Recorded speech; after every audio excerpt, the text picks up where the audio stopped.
But essentially what we're going to be doing is we're going to be talking about the 22 races. And the book that will be ready this spring is going to be called Defending Sacred Ground 2, ET22. Okay? I've been wanting to do this book for 10 years, and now it's time to do it. And the reason it's time is that there's so much going on in our solar system that we all need a scorecard. And I just hope to be able to share the knowledge that's been shared with me as to who these beings are and how they relate specifically to Earth, to us. In a nutshell, we are a composite of a lot of different races, 22 to be exact. It is a physiological fact that there are 22 different body types on the planet. And that is the result of the extraterrestrial races. I cannot share everything that I have in 2 hours because I am sharing the stage tonight with Mike Russ. But I will be around, okay? I'm definitely going to be available. And the information, every couple of weeks, you check the website, the information is going to be put on the website. Okay, so you will have it as soon as it's done and it's proofed and edited. All right? There'll be a hardcover or a bound book version of that, but by then you will already have the information. If it's something that you wanted to purchase at that point to give to friends, it'll be available, okay? But it will be for free nonetheless. Okay. I'm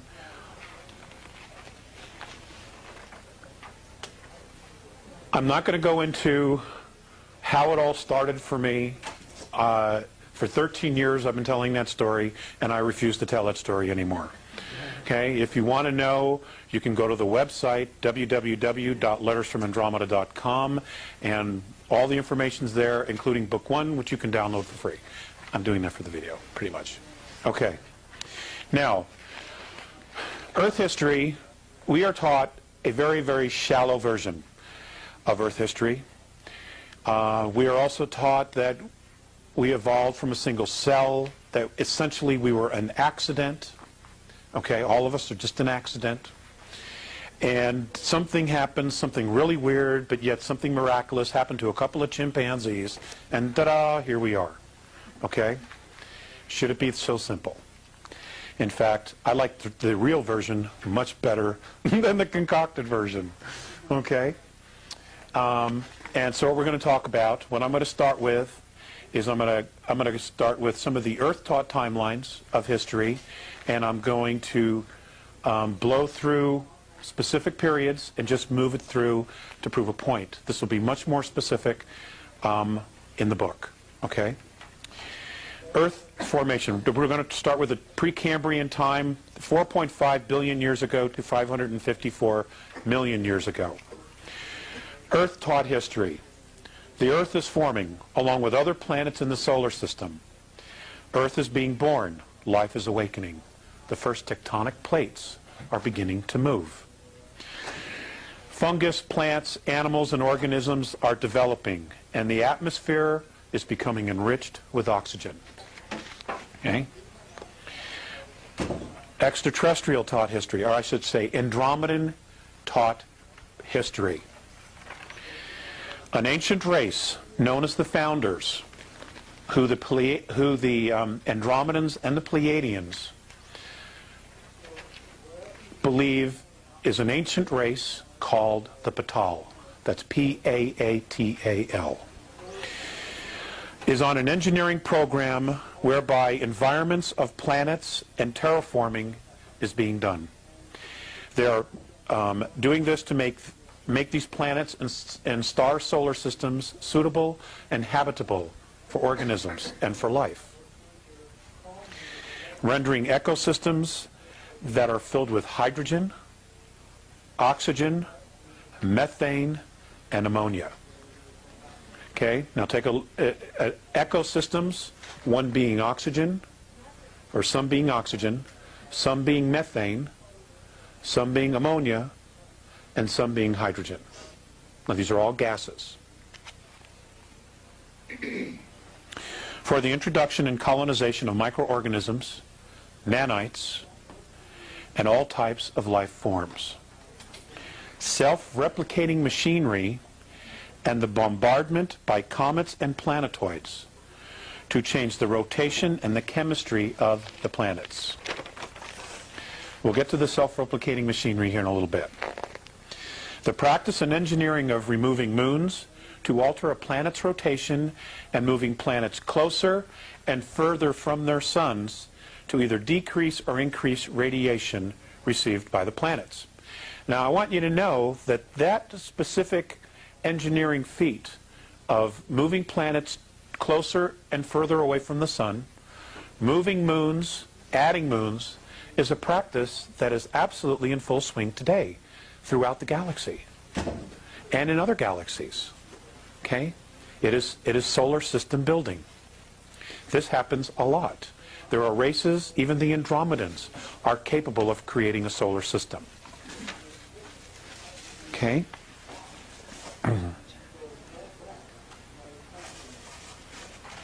All projects, it appears, were designed to render many star systems and many planetary bodies habitable for organic life. Small machines have been discovered that were built so long ago that no one really knows for sure who built them. They cannot be replicated, and no one knows exactly how they were built. Now, I'll give you an example of the Andromedans. The Andromedans are approximately 43 to 4,500 years more advanced than we are technologically. Now, that's in our years. All right? Now, in our years here, I need more leash. Okay, a year for us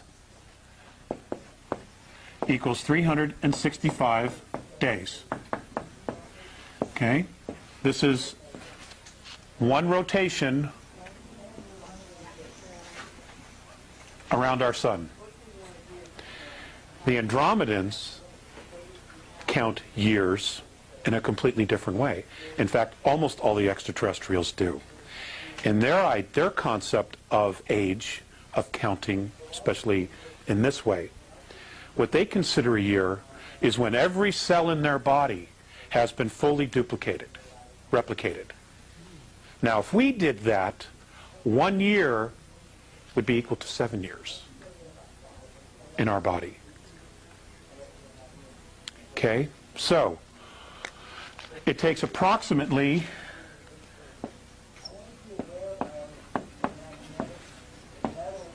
34 years for their bodies in our time to replicate every cell in their body in our time. Okay?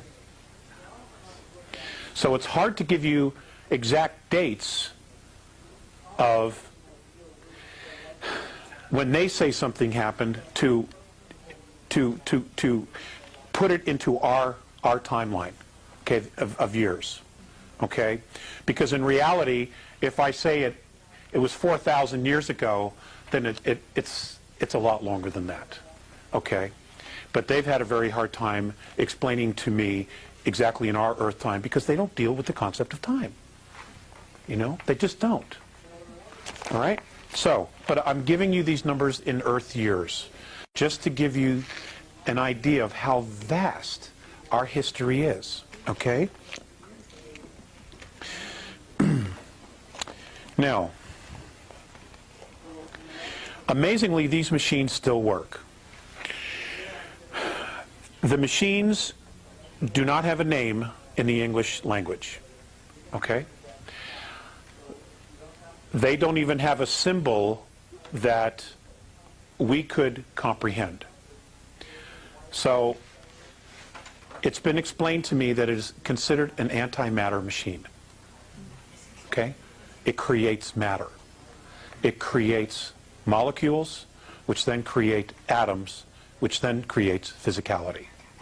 And these are actual machines. They're like computers, where you can program it for what you want, and this machine will literally bring it forth and manifest it. And there it is, physically there. Okay? Now, if each one of us had one of these machines, It would be like winning the lottery every day. You know? Mike likes to do VWs. He could make himself a new VW as soon as the new models came out. As soon as he knew what he wanted. Okay? I could create a babysitter. You know? So that my wife and I could go out. Okay? And that's what now, apparently there are 7 of these actually working, and 7 different races have them. Have one of these machines. Now, these are archaeological finds, discoveries, these atom-making machines, for lack of a better word. Is that on this Earth?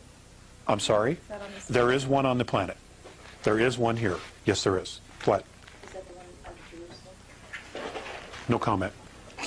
No No comment. Do you know where they were found? Nobody knows. Absolutely nobody knows. It turns out that, well, let me just finish reading here, okay? And because all this will come out. They also discovered advanced building complexes, very large machinery, and complete terraforming ecosystems. Earth-like organic life is much less common than hydrogen gas ecosystems in our galaxy because we are limited, oxygen O2 ecosystems are limited to the geological presence of water. Okay, for O2 life forms, which is what everything is on this planet, there has to be water. So, the most precious thing that we have is our ecosystem, our biosphere. The second most important precious thing we have is, of course, the water. And when we get to Nibiru, I'm just going to throw this out there, the entire planet used to be fresh water. Okay? Our entire planet used to be fresh water. The oceans were salinated. Okay? And it was the Nibiru from the star system of Butez that did that because they wanted to control the water. Okay? They salted the sea. They salted the sea. That's right. So now all you have is, at the time when they did this, there was only 4% fresh water, and they had total control over it. That's correct. What was the years again? That they did this? No, how long? 36 years? It took 36 years. 36 years to completely salinate the oceans. And it also gave time for all the life forms in the water to adapt very slowly. But we couldn't drink the water after that. Okay? Is that 36 of our years? Of our years. These are all in our years. It's the only way I'm going to present this to you. Otherwise, it'll get way too confusing. Okay. Okay? So,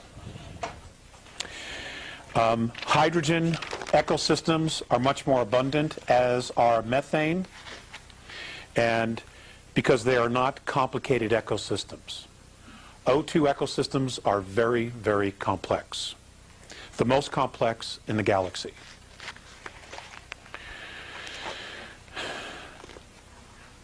Archaeological evidence, records, and legends point to the founders, quote-unquote, the Patal, as the creators and caretakers of this galaxy.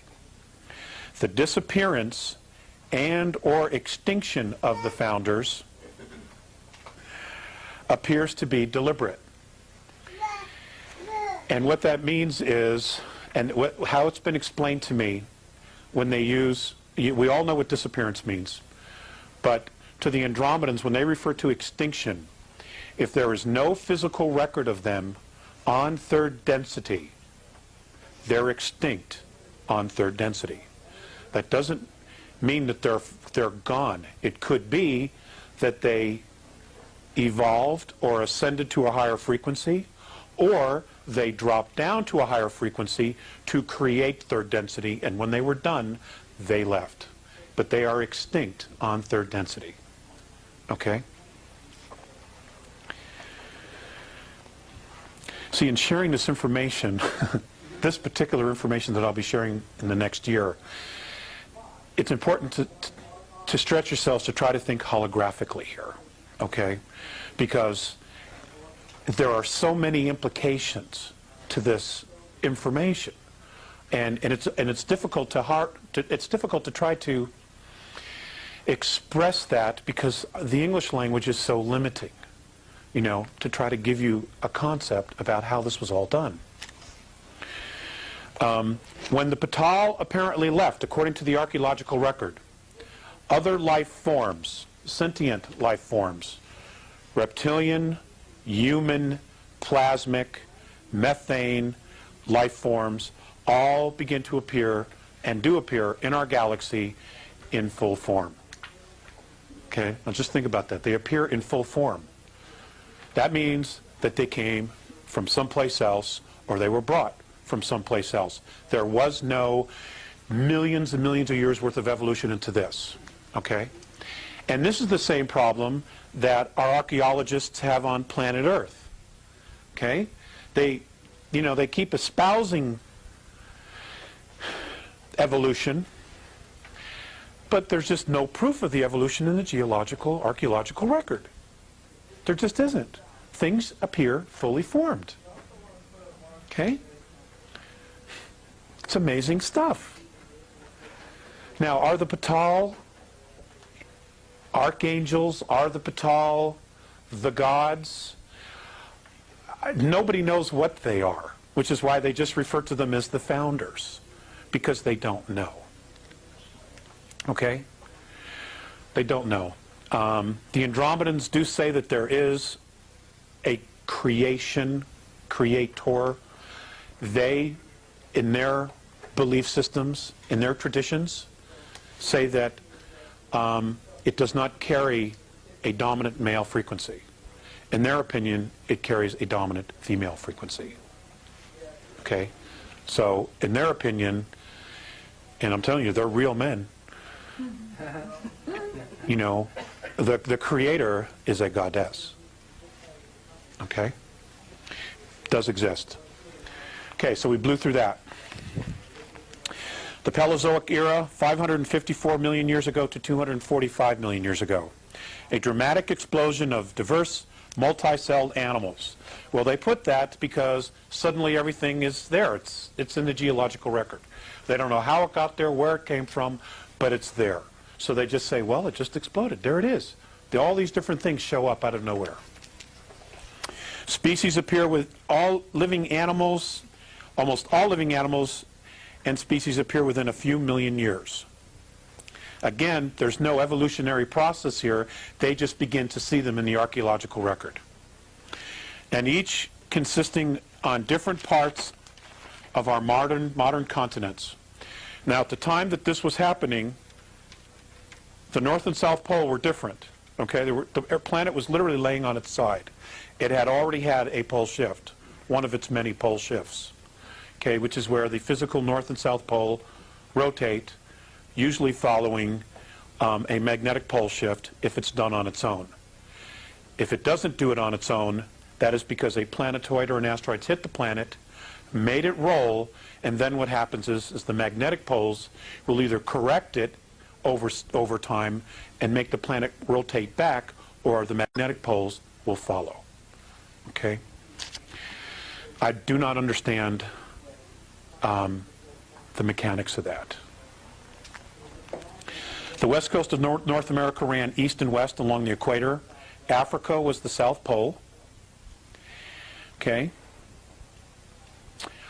Suddenly, during this period, 245 million years ago, 90% of all marine and animal life becomes extinct. Okay? Animal life. Not plant and fauna. Okay? Marine and animal life. Now, you would think that if something really dramatic happened, that everything would be affected. But that's not what happened. Okay? It was mammal and animal life. Okay. The same period, 544 million to 245 million. The ET history. The Andromedan ET history. Races in the solar system begin to develop space travel. Most are only able to travel within their own star systems. Some, however, are able to travel outside of their respective systems and have begun contact and discovery of other cultures. The start of trade within star systems begins. Trade routes are established and negotiated. The sharing of technology has begun, and the development of new systems of space travel has also begun, because now the space colonies, the different races that have been established here that came in and fully formed, have now figured out how to get off their own planets, and now they're talking to other people, getting different perspectives, and they're sharing ideas, okay, and sharing opinions. I've not touched on this, and I won't touch on it in this lecture, but there were also a lot of misunderstandings, okay, that went on here, especially between the hydrogen planets in cultures and the O2 cultures. And I'll explain why there were some different misunderstandings later on when we get into this. Okay, treaties were forged between star systems and races. One particular race of sentient beings, which was much more advanced in space travel, set out to explore the galaxy. That is the Alpha Draconans, the Sea Car. They were the very first, according to the Andromedans, to actually get off planet. And they were, at the time, the most advanced. Okay? They're an incredible race. They are an incredible race. They just have some incredibly ridiculous prejudices and biases. Okay? But that doesn't take anything away from the fact that as a culture, they've done some incredible things, you know? And a lot of other races have learned from them as well. Their spacecraft, at the time, were hollowed out moons and planetoids, which they refurbished, built out, created their own internal ecosystems, and fitted with propulsion. Some of that using fuel, which is not oil like we have here, but it was some kind of a gel that was mined in their star system. And kinetic engines. They created kinetic engines. What's kinetic? Energy. Focused energy. Electricity, a type of electricity. It's my understanding. Well, now, which... Let's hold the questions. Let's hold the questions, okay? I have a lot of material to go through. The Mesozoic era, which is 245 million years ago to 65 million years ago. Robin, write down your question, okay, please. Okay, Earth taught history. Mesozoic means middle animals. It is the time during which the world's fauna changed drastically. Now, it didn't change before, but now suddenly it does. And great change in terrestrial vegetation. The dinosaurs evolve. Well, they show up out of nowhere. Okay, and evolve into the Triassic and then Jurassic eras, only then to become extinct. Another planet-hitting asteroid hits the Earth in the Atlantic Ocean off the coast of Colombia, what is now known as Colombia. Now, were they deliberate? Nobody seems to know if they were or not. But what's interesting is that every time the planet gets hit with an asteroid or there's a pole shift, there's a radical change in the Earth's ecosystem. And what happens is it becomes more and more friendly for human life. Okay? 244 million years ago, we could not live on this planet. There were just too many things out there that would have hurt us. Okay? Extraterrestrial history, 245 million years ago to 65 million years ago. Many planetary civilizations have full space travel. Interplanetary trade is extremely established, and the need for natural resources increases and causes the exploration of the galaxy by advanced sentient beings.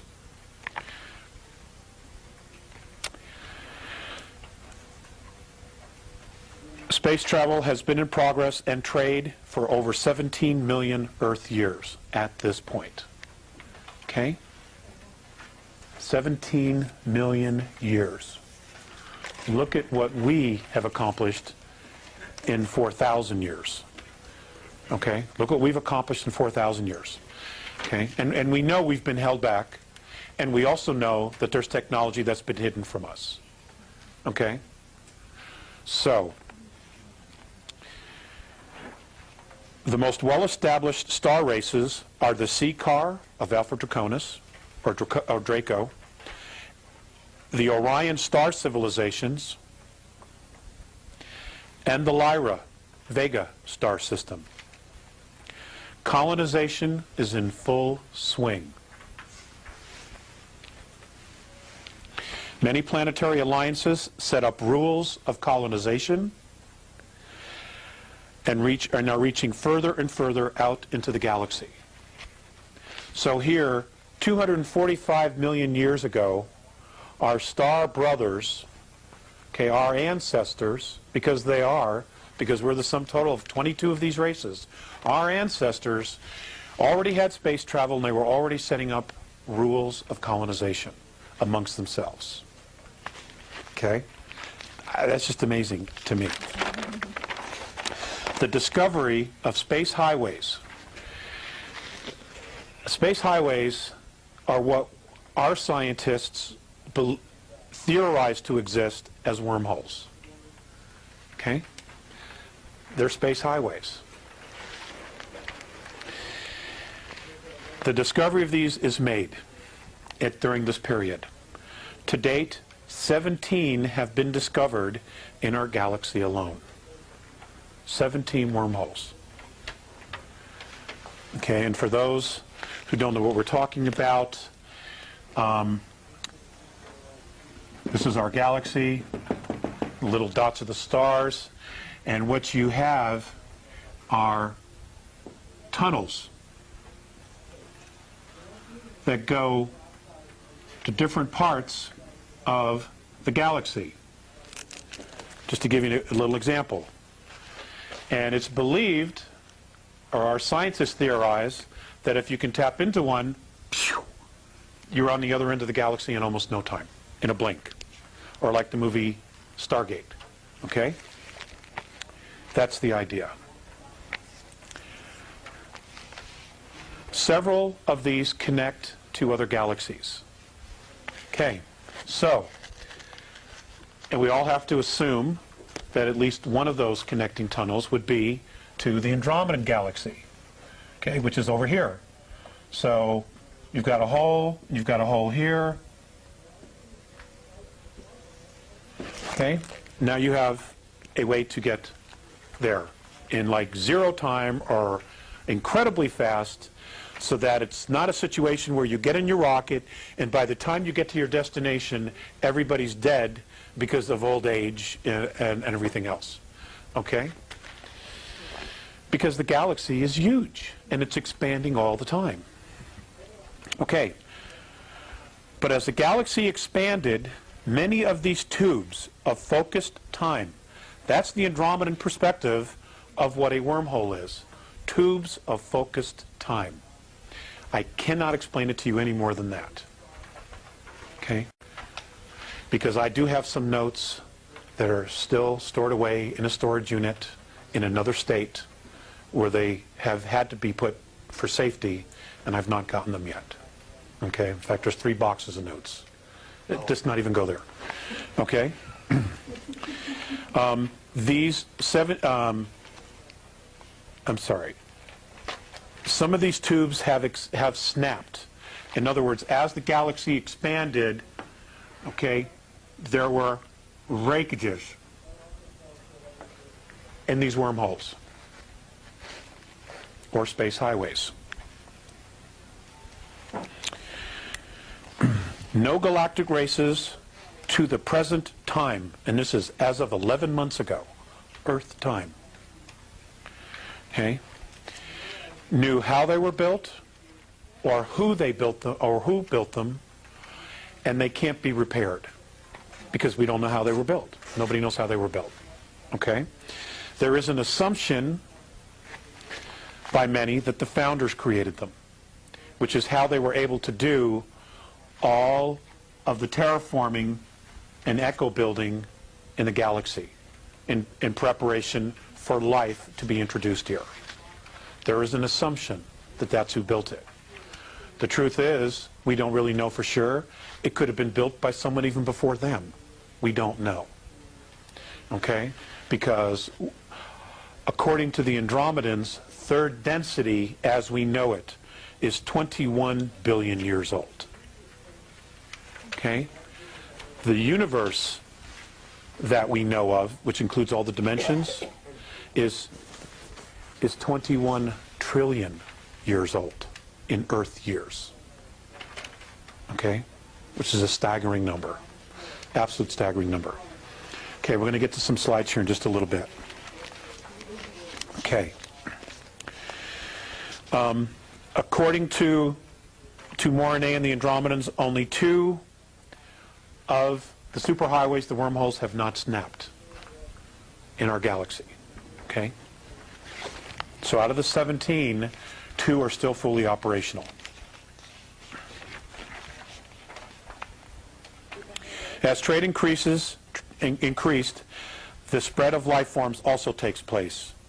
The experimentation of transplanting life forms and vegetation is in full swing. Okay, now let's go back to the dates. 245 million to 65 million years ago. Our extraterrestrial ancestors are now transplanting vegetation and life forms from other systems to other star systems. Okay?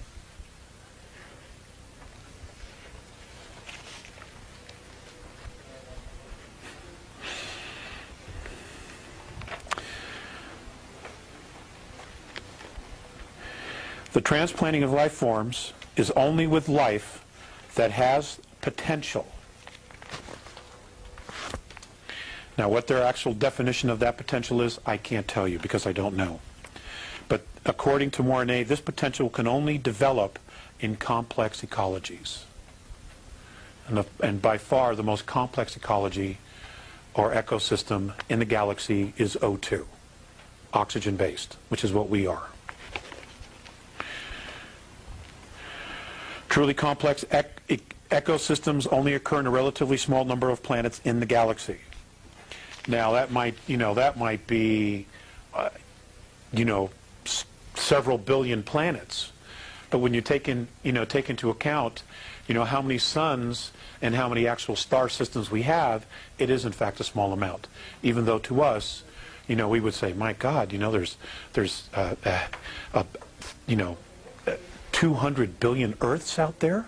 I mean, that's a staggering number to us. But in the big scope of things, it's actually a very small amount because the hydrogen ecosystems by far outweigh all the others. Okay?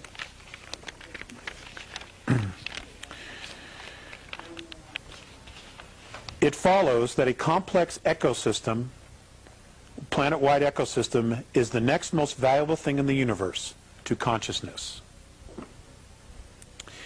Species, however, come and go, but a truly rich biosphere will endure as long as it's not compromised. Dinosaurs, birds, and other life forms, fruit trees, are brought to our solar system and transplanted on the 3 ecosystems in our solar system. They are Earth, Mars, and Uranus.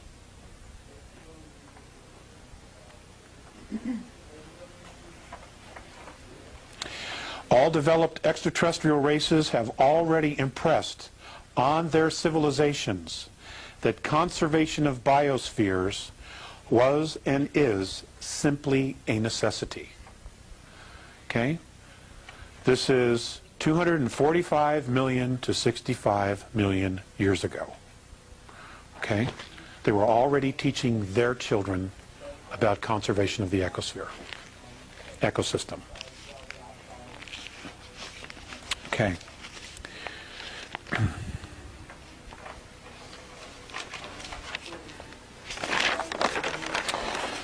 The Cenozoic era, 65 million years ago to present.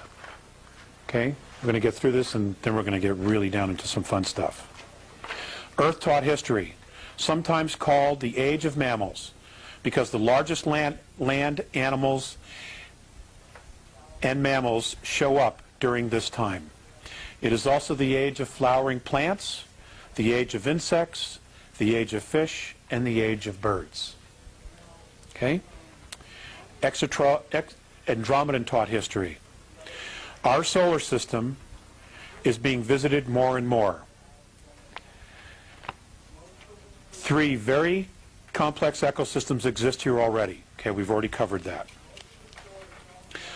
The first full-time, self-contained biosphere called an Eden. And I'm going to use that word because that's what the Orions called it. That's what the Draco have a different language, but that's what the Orions called it. That's what the Nibiru called it. That's what the Aldebarans called it. And that's what the Pleiadians call it, an Eden, okay? Which is like a garden. It's a fully transplantable biosphere, having everything they need to exist somewhere else. Okay? Now,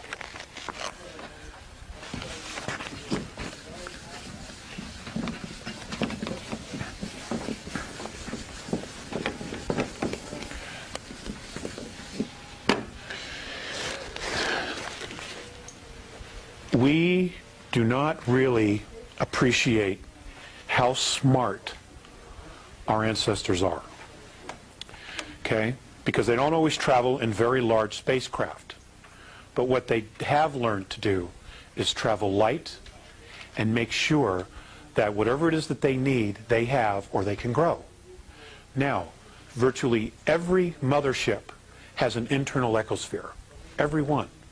Now, we see the scout craft, we see the 4, the 5, the 100-mile craft. The 100-mile may have some kind of an ecosphere inside of it because it has a crew. That crew needs to eat. Okay? So they will create a park-like setting, an ecosphere, inside those spacecrafts. Most of the craft that have hit the Earth are just little scout ships. Okay? If a 100-mile mothership hit the Earth, we'd have a pole shift, and everybody would know about it. Okay? But the very large ships, and I'll give you the example of the Andromedan motherships. They're complete spheres, and on the inside, they are complete worlds unto themselves. In the center of these crafts, and they may have as many as 3, they will have ecosystems, parks, as big as 21 miles long. The one that I saw was 21 miles from one end to the other. For me, and it was 900 miles. Okay?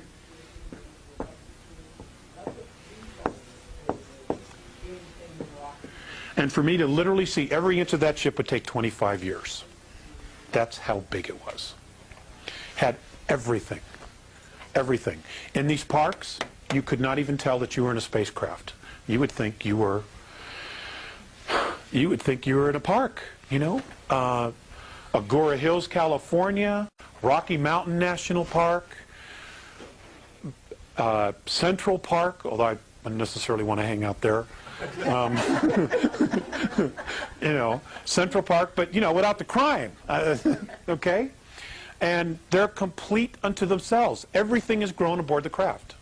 So, when they come here, and they send a team down to the surface of a planet, and they say, okay, we're setting up we're setting up an Eden because we're going to leave you, a team of you here, to research the life, the plant life, the geology of the planet, the minerals, what it has, okay?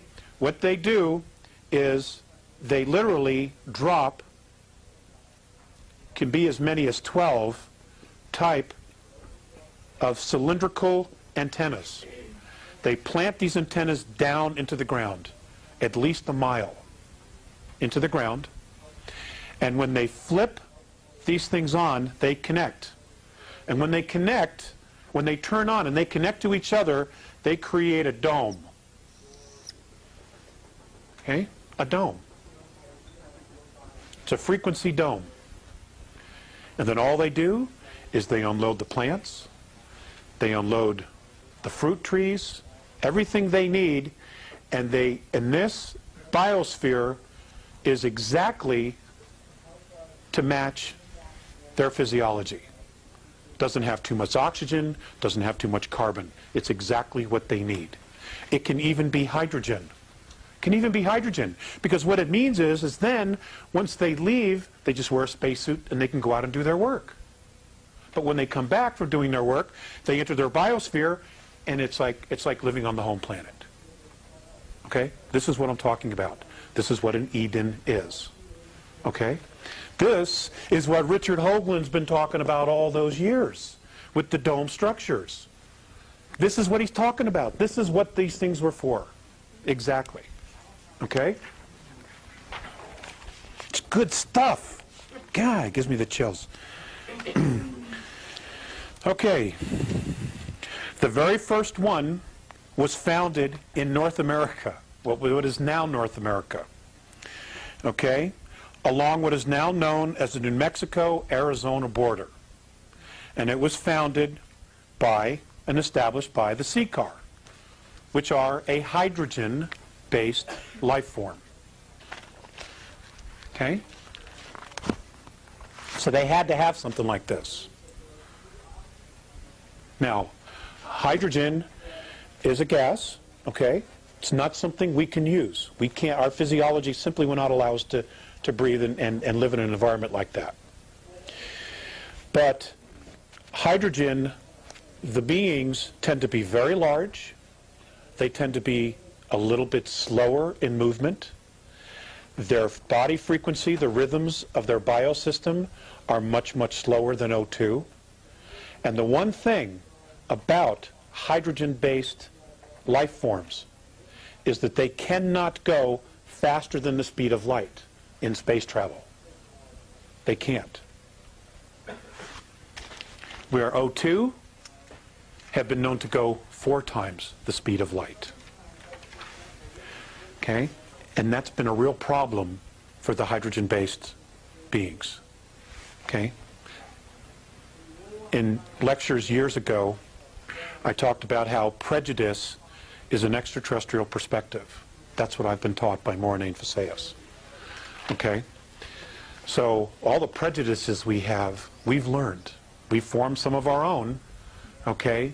But the initial not liking any of your own race was taught to us by these guys, okay?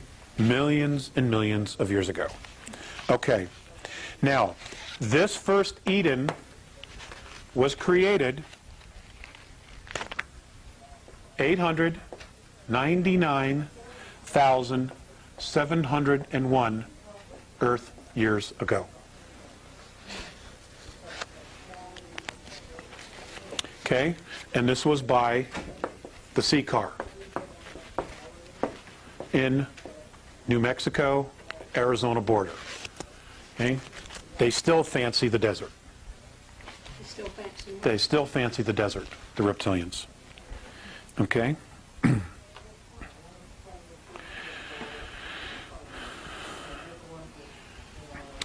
This biosphere was first inhabited by caste. Now, the reptilian civilization is 3 castes, is a caste system. Okay, it's a monarchy, but it's also a caste system. And you will find that it is stunningly similar to those in England, okay, in Europe, where you have royalty. Okay, you have the officer class, which is your dukes, your earls, okay? And then you have your peasants who do all the dirty work, literally do all the work, okay? It's exactly like that. According to Mornay, this first biosphere was built by the officer caste or officer class of reptilian beings, and they were the first to stay here. It was not actual royalty. Okay?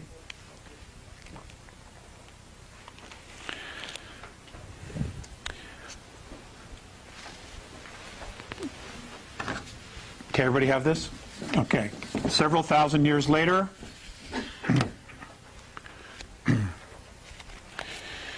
Orion, well, actually a couple hundred years later, Orion established an Eden here from the Orion star system.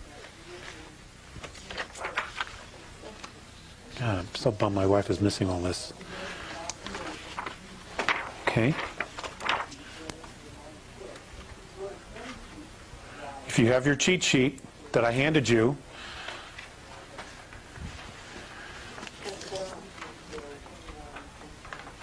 huh?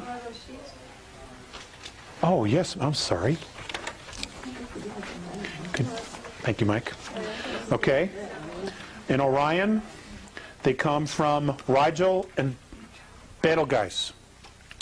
Now, okay, that's these systems here.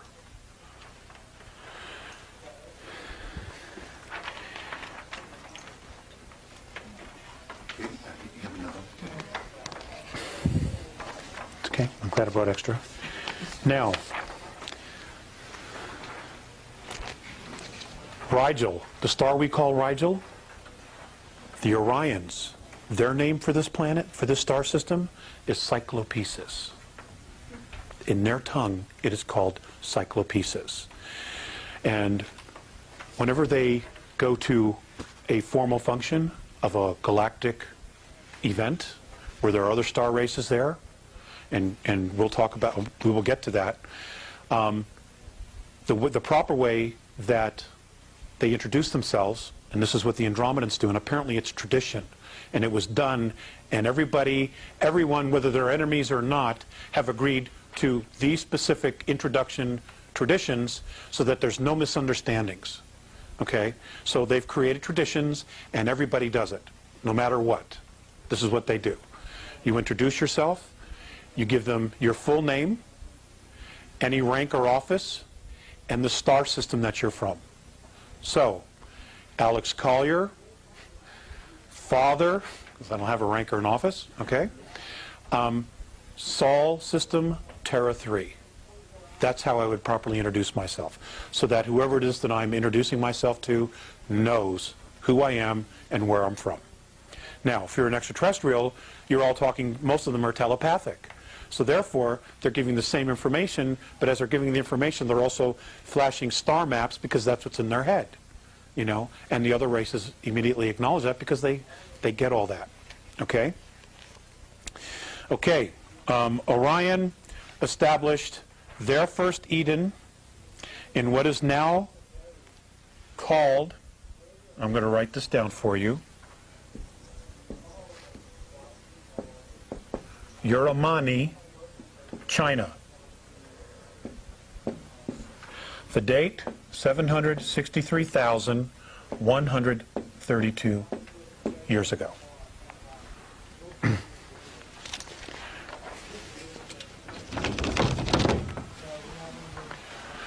Okay. Shortly thereafter, Capella, also part of Ursa Major, Ursa Minor.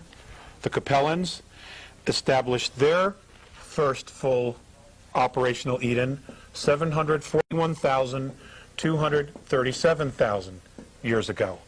And theirs was established at the base of Mount Yogin in southern Chile.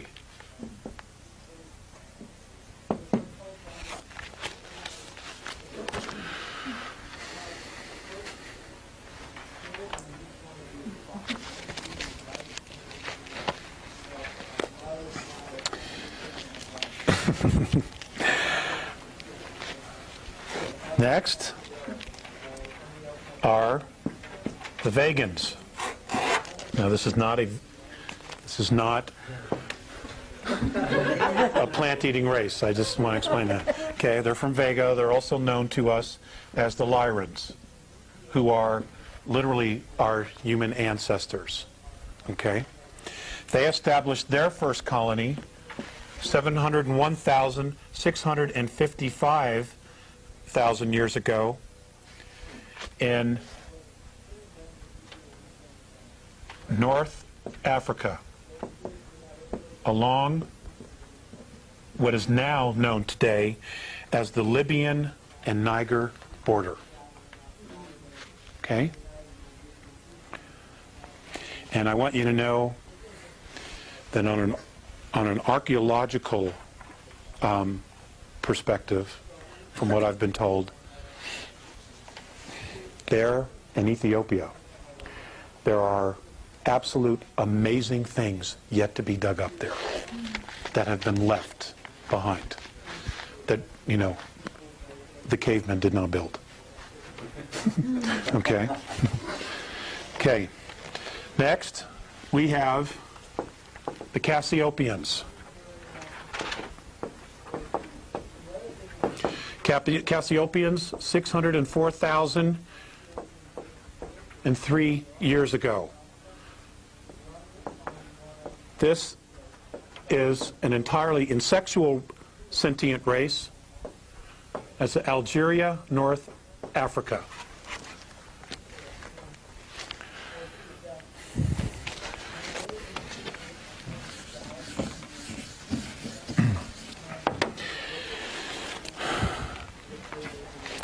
And I'm just going to do two more, and then I'll just read the rest. Can we thank them for talking?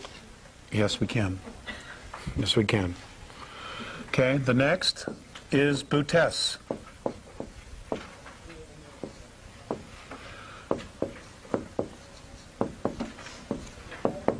Nibiru, we know them today. They established their first Eden 585,133 years ago in Cairo. What a shock, what a surprise. Okay, Cairo, Egypt. And then Orion sent another team here, 87,300 years ago. And this one was established in Perth, Australia. Now, the Earth was not in the position that it's laying in now, okay? If you were to take the planet as it is today and lay it literally on its side, this is where they were colonizing. But these are the locations we know today. Okay? Now, some of the colonies, after they'd been here for some time, they packed up and they left. They got all the information they wanted. Okay, but the Earth is in constant flux. You got to remember, many of these are hydrogen-based extraterrestrials, hydrogen-breathing extraterrestrial races. So when they go to their home planet, it's dull compared to the very complex ecosystems that O2, that oxygen breathers have and live with. Okay, so they're extremely fascinated, and according to Mornay, what they were trying to do was to not only study the vegetation and life forms here in oxygen breathing ecosystems, but they were also trying to genetically manipulate them so that they could take them home and make them hydrogen. That's what a lot of this was about. Okay? This is where, you know, they became geneticists, master geneticists, is trying to convert O2 life forms to hydrogen life forms. Okay? Because we're blessed. Oxygen breathers are blessed with very complex ecosystems, very magnificent ecosystems. Okay. Lyrans, again, came back 83,400 years ago. Has anybody ever been to Basque country? To the Basque? Right. Their language, nobody knows their language, where it came from. It's an ancient Lyran tongue that has survived. It's extraterrestrial. In fact, all of them are. But that one is really, really still close to the original tongue. Okay? Orion Came back again, 73,414 years to Mount Neblina on the border of Venezuela and Brazil. Now, 71,933 BC, Lemuria is founded as a collective colony. Many of these races decide, okay, let's just pool our resources. And they move their Edens to a continent in the Pacific. Those star nations were the Lyrans, this is who founded Lemuria, Sirius A,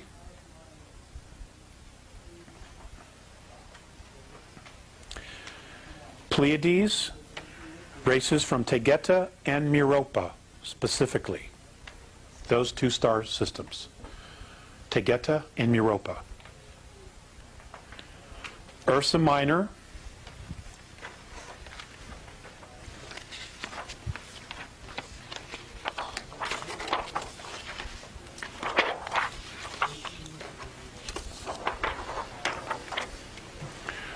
okay, this is the Lyran star system. You have your cheat sheet, okay? It tells you where the races were from. Okay, we were all fascinated. Everybody's fascinated. Well, I'm not, but a lot of people are fascinated with the Pleiadians. Okay, so we'll leave that up there because we're going to talk about them in a little bit. And Butes, which is Nibiru. This is 71,933 BC. Okay, Lemuria is established as a collective colony. So now everybody's working together. Okay? Good sign. That's a good sign. Okay? It didn't last, however. 57,600 BC. Atlantis is founded. Now, somewhere between the establishment of Lemuria and the establishment of Atlantis, the Pleiadians get pissed off and they leave. Okay? A misunderstanding. They come back. They come back to the star system. And Atlantis is founded 57,600 BC. It's the Pleiadians again, the Nibiru, Antarians, the Hyades, a group from Sagittarius, and the Andromedans make a guest appearance. Ta-da! Okay. Do I need to read those again? Yes. Okay. Atlantis, Pleiadians, Andromedans, Butes, which is Nibiru. You know, but you might as well know where they're from. Aldebaran, Antarians, Antarieans, the Hyades, which is right here, and Sagittarians. With the exception of Nibiru, all of these are O2s, okay, that establish Atlantis. O2 breathers, with the exception of Nibiru. Some of them of the Nibiruan tribe are oxygen breathers, okay, because they come from Sirius, okay? But those that come from Butes are hydrogen. But they can still operate and function as long as they wear a helmet, okay? So, 31,017 BC, Lemuria is destroyed in war. Exact date is 31,017 BC. 27,603 BC, Atlantis is destroyed. For which? Okay, Lemuria is 31,017 BC, and Atlantis is 27,603 BC. When you were given the dates before, you didn't do BC. You said that many years ago. I'm adding BC. It was in my notes, I just didn't do it. I was very quick in running through my notes this morning. You did mean BC. Yes, ma'am. That's what I meant. So I apologize for not being more specific. Okay. Yes, I take full responsibility for that. Okay? Now, I'm not going to go into, the who's and the what's and how's and why they destroyed each other. But again, let's just kind of go to the cheat sheet here. Actually, let's not. Let's just do this. Let's do this. I'm going to, actually, I'm doing pretty well here on time. So,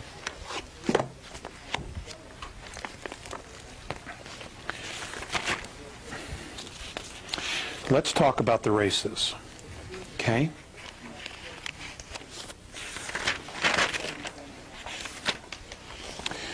Let's talk about the sea car.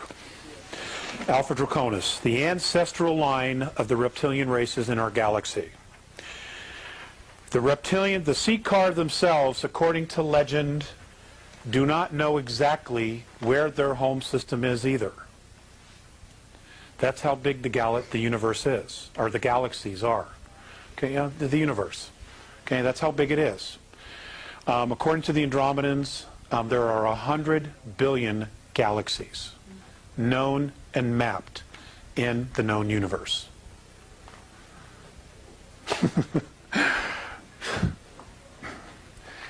Now if we can get a 7-Eleven franchises in just one of those in each galaxy, we'd have it made, Or a coffee shop, even better. Legally addictive stimulants. Let's just do that. Yes. Okay. I'm just going to give you some things about each of the races, or several of the races anyway, okay, because I want to take a break in just a little bit, and I want to finish up. I want to take some questions, and then Mikey's going to do some sharing, Mike Russ. Okay, the sea car, an absolute amazing race, the oldest known reptilian race in our galaxy. They are, in fact, the only genetic line of their kind that is not extinct. Now, when we talk about that's extinct, they have found remnants of others that came after but were extinct. Most of the reptilian civilizations that we know of today, in Butes, Orion, Capella, the ones that are on the list here that I've given you, okay? And I, in fact, will put the slide up so that the folks that buy the video will say, well, what the heck is he talking about? Okay, we'll put that up. Okay?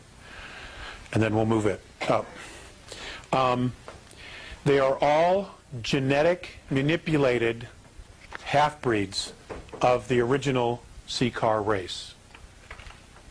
Okay?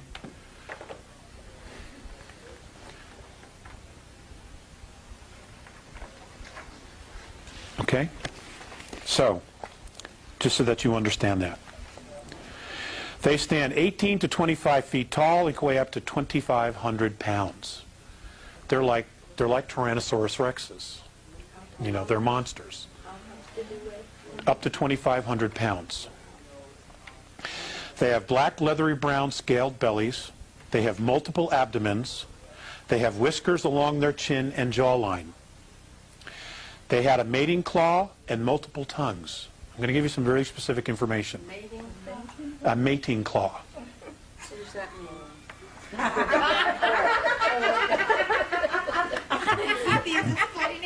Honey, Robin, you need a mating claw. Well, we'll find somebody that's got a mating claw. And multiple tongues. Okay? They lay eggs. And what is called a battle hormone is used to accelerate the birthing process.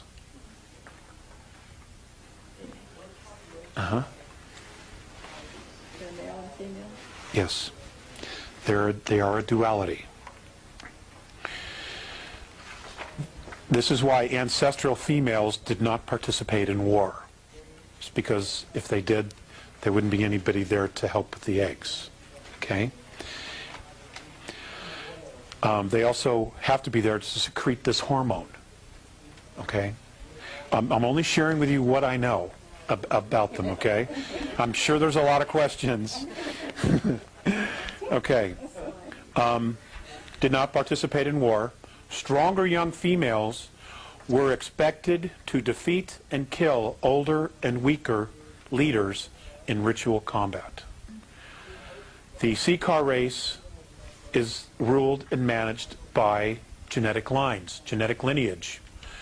And genetic lineage always follows the mother, because you always know who the mother is. You don't always know who the father is. Okay? So, you know, in that particular line, the gals have all the say.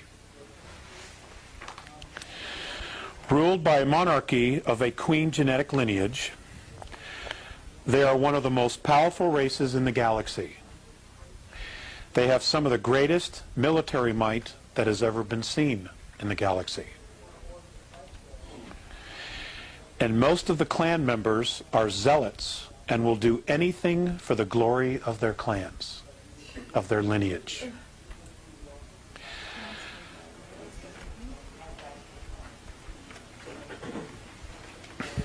They have been the chief enemy of all human races in this galaxy in past conflicts. Again, we're talking about hydrogen breathers versus oxygen breathers. They have 3 spinal columns. One spine is located ventrally near the stomach. The other 2 are located dorsally on the left and on the right of the Seeker's body. The spinal columns join near the dorsal of the geometric center at the extreme posterior of the trunk to form a long and very powerful tail.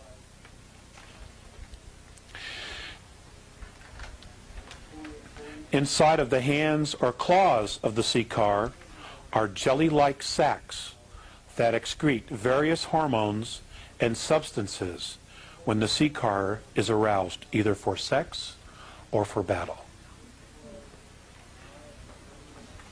The primary purpose of these enzymes is to initiate encrusting of sperm.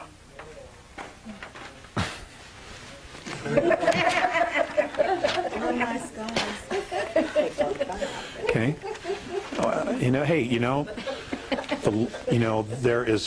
There is an amazing amount of life out there, and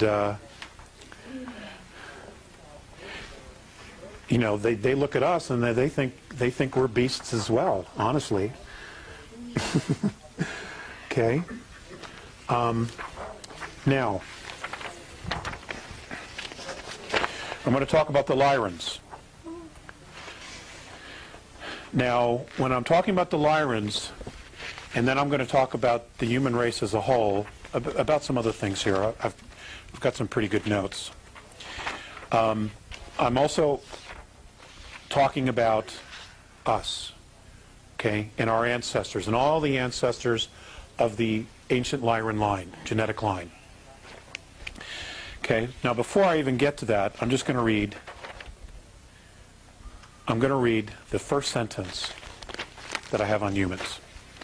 The human race is unusual in having all of its members' race derive from one genetic line.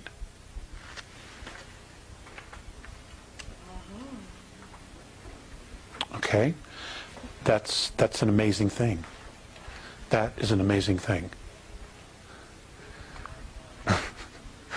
Okay, so now let's talk about the Lyrans, and then we'll talk about humans some more. Okay, we'll talk about the Lyrans. Their skin color is amber, blue, and or red.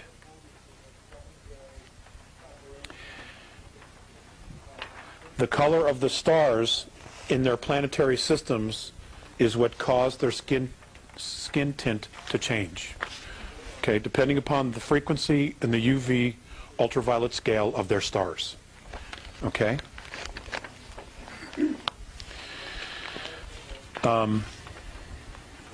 They're mammalian of mammalian descent. Okay. They are the only human race to have full empathy senses and full psionic abilities, and have experienced quantum probability control. I'm still working on that. Okay? Well, you gotta understand, these are extraterrestrials who know what this all means, okay? Okay, I'll read it again. They were the only human beings to have full empathy sense,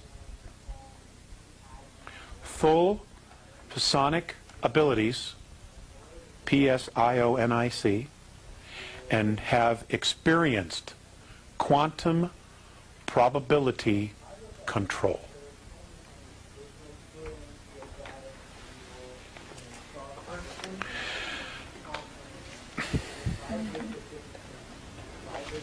Okay. They are also considered today a retired race that has very little intercourse with other main civilizations. In the past, on Earth,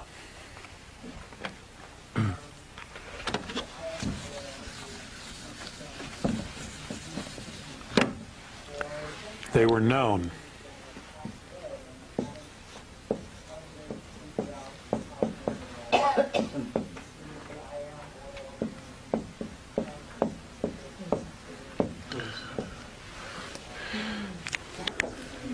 Yes, that's what they were known as. I can't read your writing, I'm sorry. Oh, I'm sorry. Bodhisattva. It's B-O-D-H-I-S-A-T-T-V-A.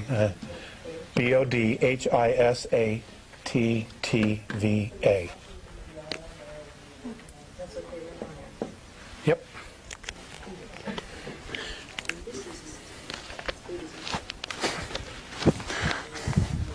Ta-da! The lights go off. That's great. You know, that's great. Okay.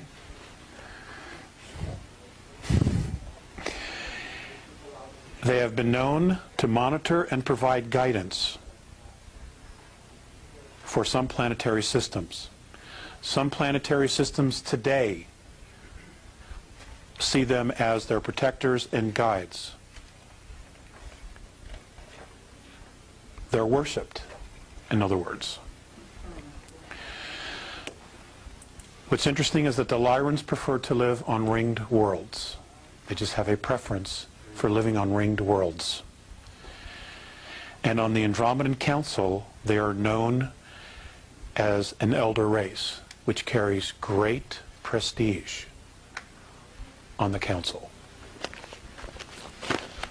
Because extraterrestrial civilizations, ladies and gentlemen, really pay close attention to genetic lineage. Okay, now we're going to talk about the human race as a whole. The Andromedan, how the Andromedans see the human race. Okay? I'm doing this for the people at home so that they can all write this down. Okay.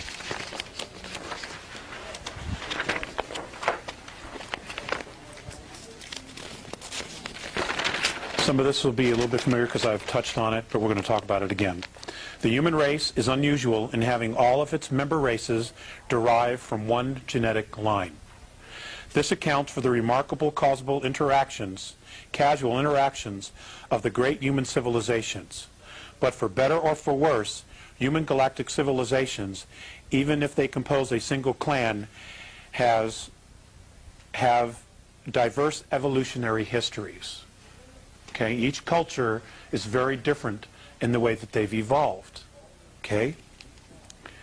Not as a species, but as a culture.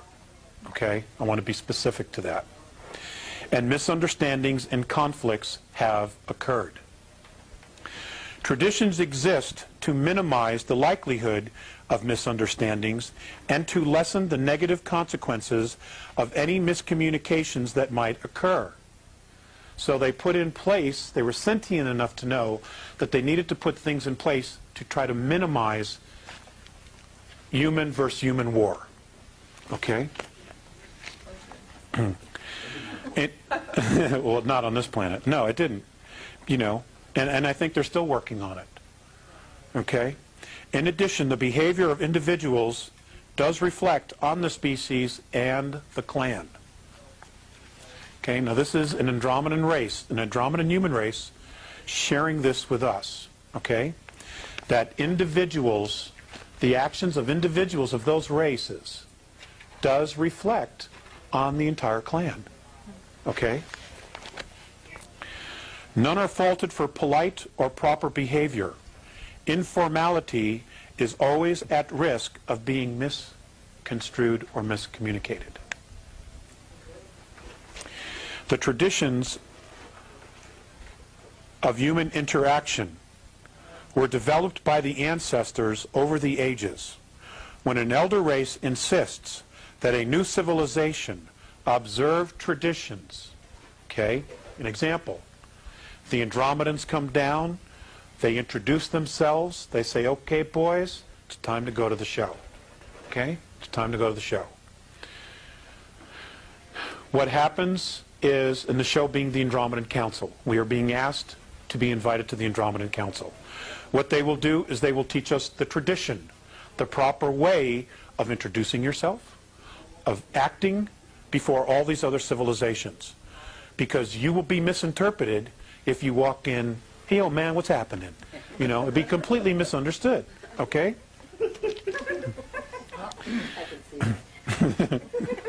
Yo, blood, what's up?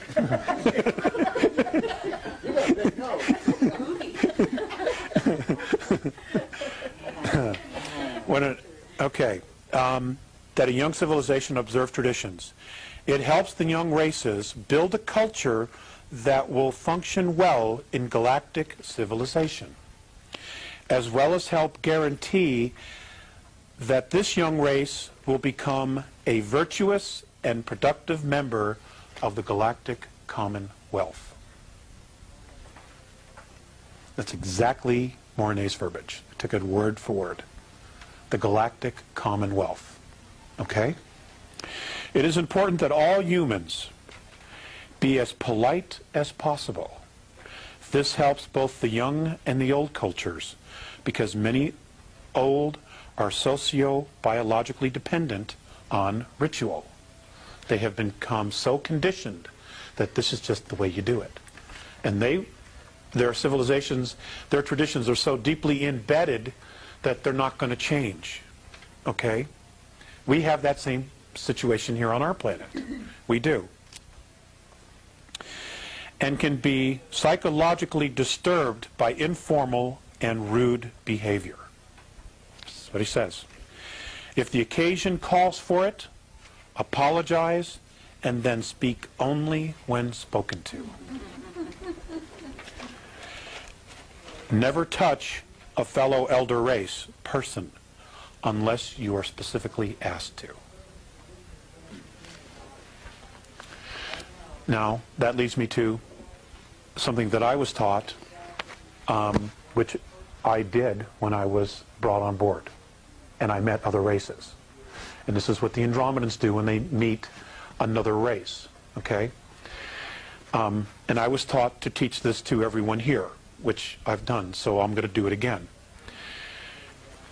When you have a contact and you're standing before an extraterrestrial or extraterrestrials, you stand, you know, yourself square, you bow, never taking your eyes off of them, and you say, it is the manner and custom when entering my space that permission be asked.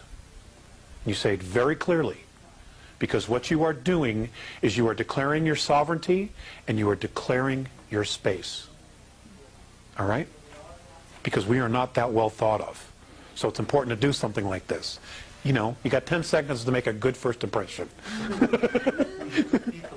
It is the manner and custom when entering my space that permission be asked.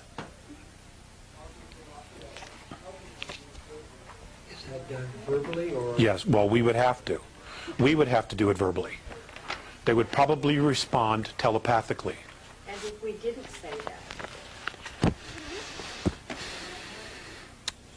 there's always the possibility that your space will be violated. I mean, they would violate then probably. Well, the Greys would. The Dows would, absolutely. Uh-huh. But nobody knows to do that, you know. And besides, they wouldn't approach you that way. They always steal you out of bed, you know, because they're little friggin' cowards. No, I don't have any charge on that. Okay. Physically disturbed and spoken to. Most human galactic races have 3 languages. And these difference markers are formal, informal, and differential. Now, the differential apparently is what's used in a lot of politics, galactic politics, that particular language. The formal is when you are addressing your own race, like State of the Union. It's also when you are talking to elders. If I'm a young person, I'm a young Terran, and I'm addressing an elder of my race, I'm to use the formal. Okay? The informal is informal. Yo, blood, what's happening? Okay? Okay. The informal marker is not used ever in public. Always ask if both parties are comfortable with the informal language. So I would have to say, Mike, do you mind if I talk trash?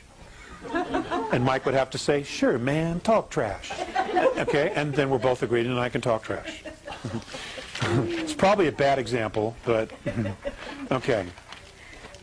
The informal marker is always used, the formal marker is always used in public because you always want to regard your partner in conversation as worthy of respect.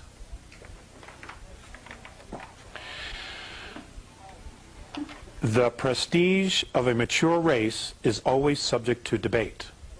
The general rule of respect, the general rule is the first measure of the general rule of prestige is number 1, the age of the race. Okay? The age of the race. The second index is the race's lineage. Okay, it all comes back to genetics. The third index is the number and size of the race, or the clan, or the tribe. Okay? In standard introductions, always include identification by full name, species name, and irrelevant titles, and your home planetary system. Which is the clan? Yes, which is the clan. Okay. name, rank, and Serial number. Name, rank, species name, and planetary system. did you say we're Earth, Terra 3? Earth, Terra 3. Or Sol, S-O-L, Terra 3. Because our star is known as Sol. We are Terra, which is third planet, okay? Third rock from the sun. Now, if you were in Mars, you would say Sol, Terra 4. Okay? Okay. Okay, we covered that. I'm going to talk about the Greys. The Dows. D-O-W is how the Andromedans refer to them. You guys want to take a 5-minute break? Want to take 5 minutes? Okay, and then we'll come back and we'll continue. Now, the question was, we're going to talk about the Dows. The Dows are the reticulans, number 7 on your list. Okay, let me change this. D-O-W-S, exactly right. Like Dow Chemical Company, that's exactly right. Okay. Okay, for those of you at home watching the video, okay, the Andromedan word for this particular race, when tweaked and converted into English, is Dows. Okay, they're known as the Dows. Militant race, known to be very hostile to humans. Humans have never been able to successfully negotiate with the Taos. Okay? I'm sure that our military wished they knew about this in the 50s. Okay? Because, you know, they made agreements, they signed treaties, and the Taos have never kept one of them, but they're so technologically advanced that we're having a hell of a time getting rid of them. Okay? When you say human, you don't mean just on this earth. No, no, humans. If it was more, if Mornay meant specifically Earth, he would have said Terrans. Okay? But apparently everybody's had a lot of problem with them. Okay? They are known in the inner circles as a pain in the ass. Okay? That's informal. That's informal, yes. I'm sorry I didn't ask for permission to be informal. Consider his family.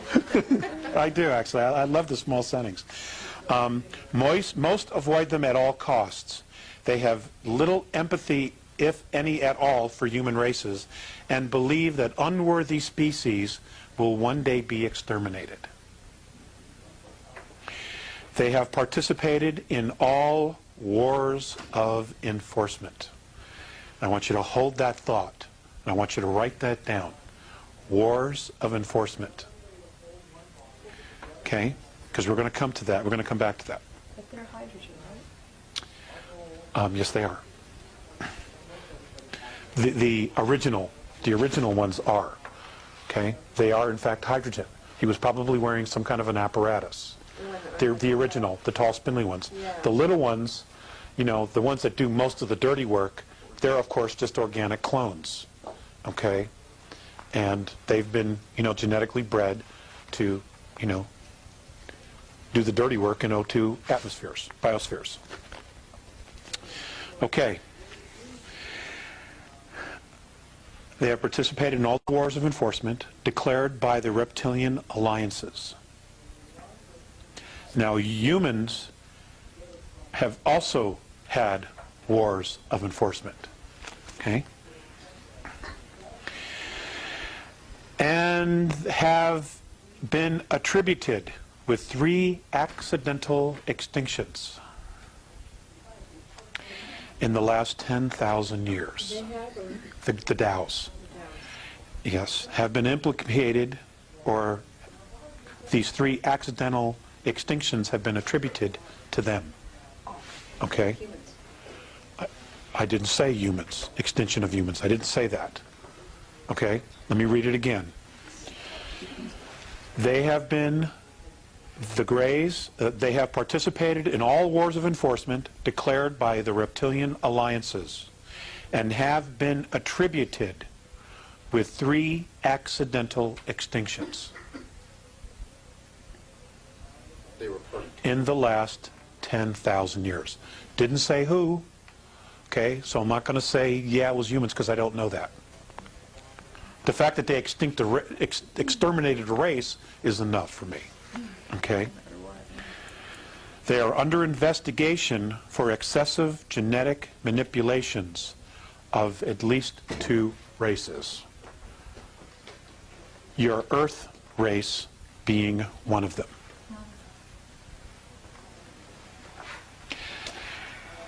And something else he added as an afterthought is that they do not experience childhood.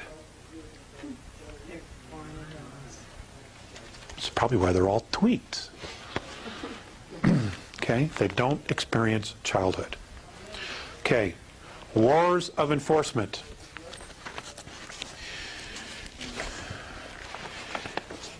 In the human race, a war of enforcement is where someone, whether it's a human race or a reptilian race or a hydrogen breather or an oxygen breather or a methane breather or an ammonia breather, if they cross the line and do something so severe, they will literally go to war to enforce a punishment, to enforce something, a restriction. They will do that. What is going to be happening here in our solar system in the next couple of years is being classified as a war of enforcement. Okay? It's not a police action. They're coming in to kick butt because they've crossed the line. And we're not the only star system. You know, there are 21 other star systems that are having the exact same problem that we're having. This is where you talk about them getting kicked out. Yes, that they want all regressive presences off our system, off our planet and the moon. They want them completely out of here. End of story. They want them out of here. Now, if it's true that the moons of Mars, Phobos and Deimos, are no longer in orbit around Mars, and that they are in fact in orbit around Earth, then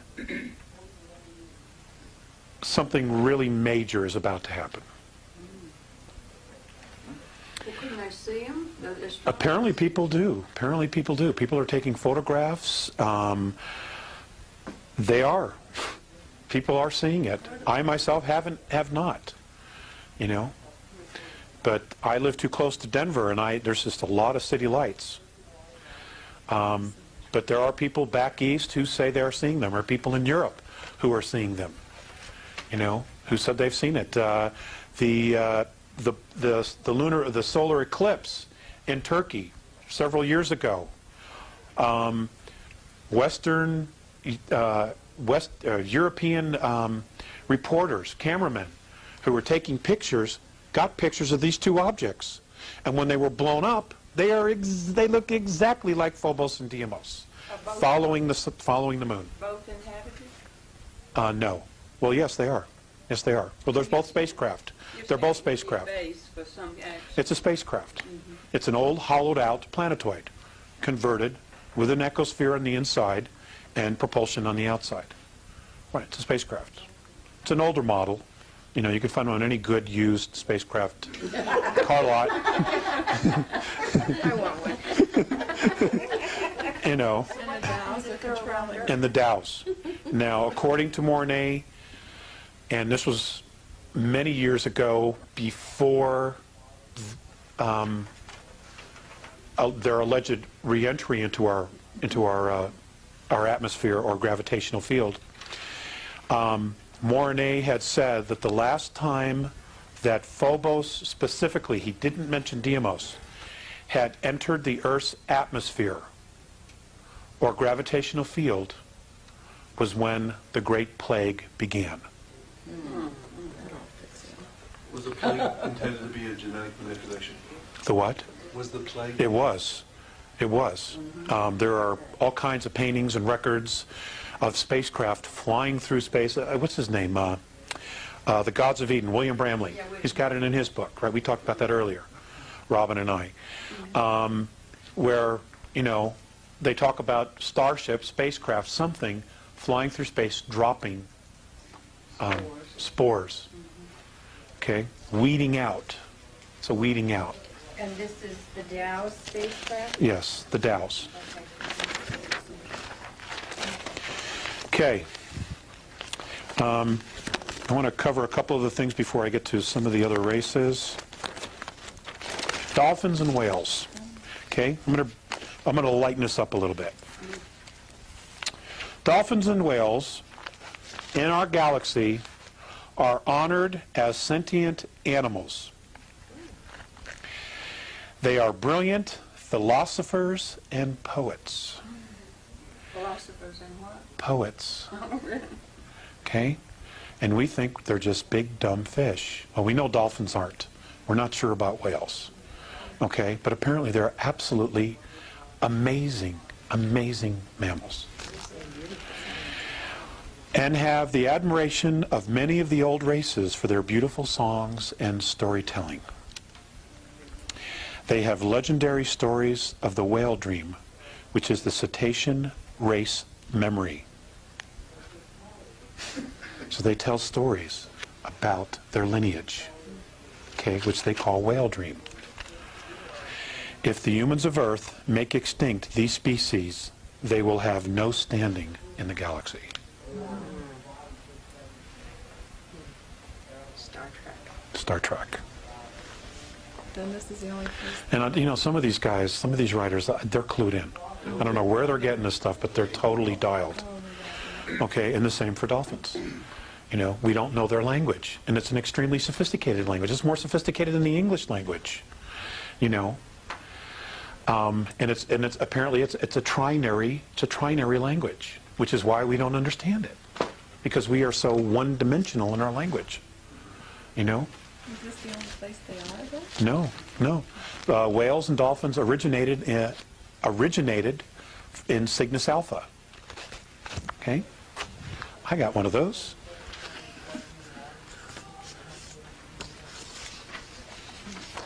I'll tell them more about the dolphins.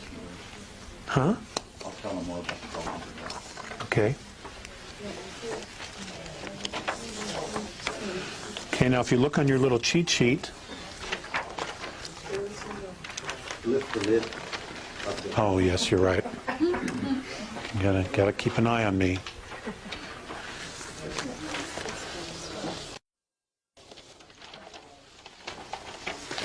Okay, smaller star systems which orbit around the central suns of Deneb, Sadar, Guinea, and Alberia are where they come from. The largest population of whale and dolphin life is right here. Okay? Within this collection of smaller stars are thousands of star systems.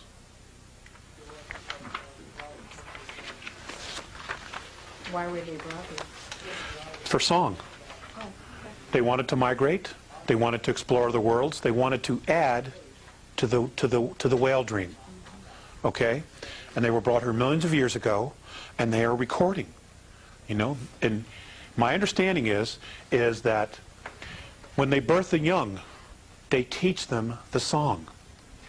Okay? And the song is the story of the lineage, of their lineage, and the history that they've learned of the home world that they're on. That's the song that they sing. They're singing the song of the story, of the lineage. Okay? And it's, you know, one right after the other. They teach them everything they know. It's amazing. Absolutely amazing. Okay. Okay. Just going to touch on H2 and O2. Hydrogen, the hydrogen life beings were threatened or felt threatened by O2 life forms because O2 life forms have a much faster rhythm.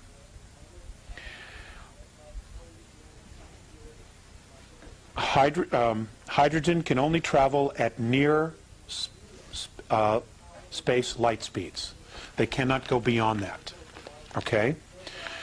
O2s can go much faster, as fast as 4 times the speed of light. H2s are much smaller and slower and more numerous because of a higher frequency of suitable biospheres. Okay? We talked about that earlier. These are just some notes, random notes. There is trade between the two, between hydrogen and oxygen breathers. But very disastrous wars have been fought between these two civilizations in the past. The Andromedan Council, now I want to preface this again, okay? The Andromedan Council is held in the star system of the constellation of Andromeda. And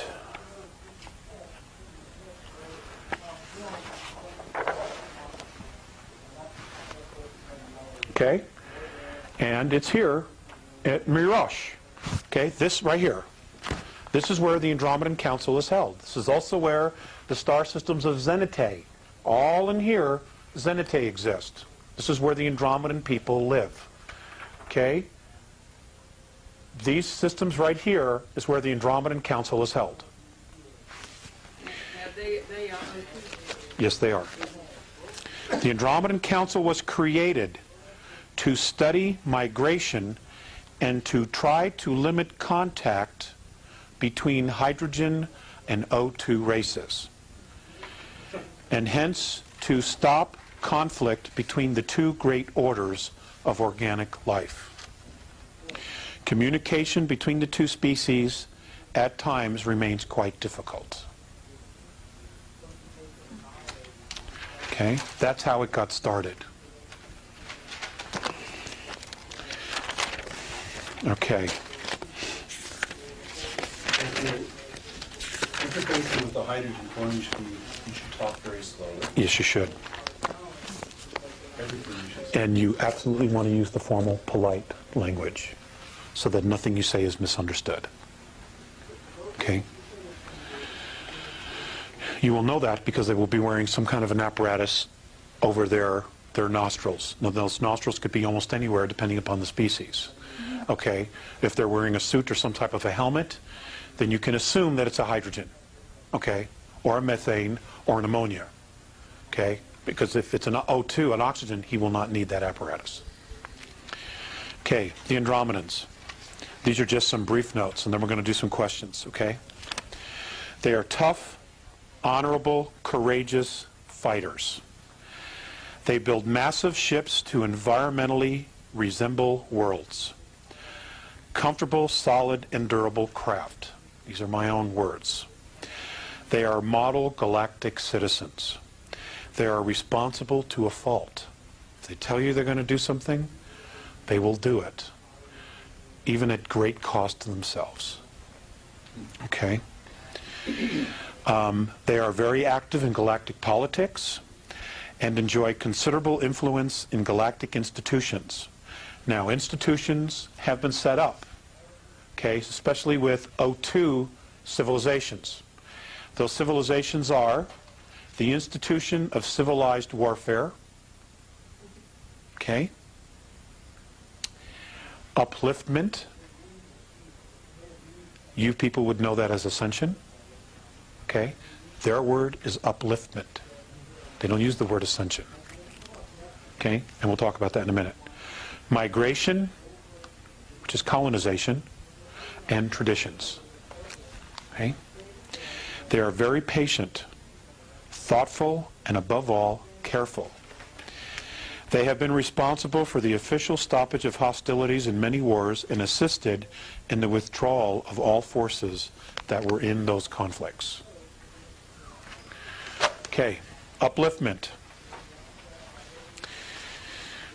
A lot of people here on Earth in the New Age circles talk about ascension.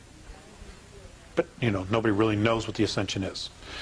Okay, they know that, well, what we do know is that there are higher densities and that all of us are striving to reach a higher frequency in the hopes that we will move into a more evolved society, become more evolved ourselves, and become more expanded consciousnesses. Because sometimes third density is just too damn hard. I acknowledge all that, okay? All of that is correct. Those things do happen. And there is archaeological evidence in the galaxy of races that have actually changed their frequency and moved to a higher level. That's a fact. But it is not called ascension. It's called upliftment. And apparently, none of the races that have done this have done it by themselves. They have always had someone help them out of the mess that they're in. Reach down and basically mentor them to the next level. Does that mean they don't have a body anymore, physical body? No, they have a physical body. There's physicality in all the dimensions. Okay? There is. You know, you just don't move up to fourth density and fifth density and now you're just this little cloud blowing with the breeze and, you know, it's not like that at all. Okay, it's as solid as this, it's just completely different. Okay, the physicality is different. The physicality is much bigger. It's on a much grander scale. Okay, the color spectrum, okay, or the color spectrum where we live on now is 72 different frequencies of color. Fifth density, it's 123. Okay? And I've talked about this before. There are colors and things that I've seen that I can't explain. There's just no way. Because there's nothing here to compare it to. Okay? Okay, I want to do 15 minutes of questions, and then I'm going to turn it over to Mr. Russ. Robin. Okay, I wanted to ask about the Dogons, you know, and that whole Syrian thing, that when the Dogons tribe in Africa said they were boosted by the Syrians. And Right, from Cirrus B, and they had maps before we even knew that Cirrus B came about. Well, did they have a fish tail?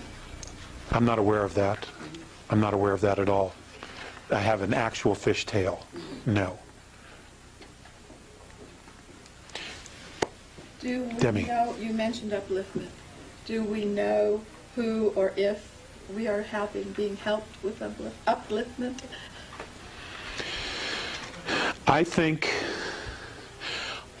that that's a possibility. I think that that is an absolute, real, definite possibility.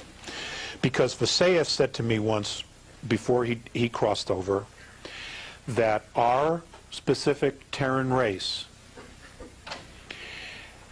was one of the most promising human species that they had seen in a very long time. Okay? Despite all the other crap, we were one of the most promising. However, and I'm giving you my own opinion now, based on what I know. I don't know this as fact.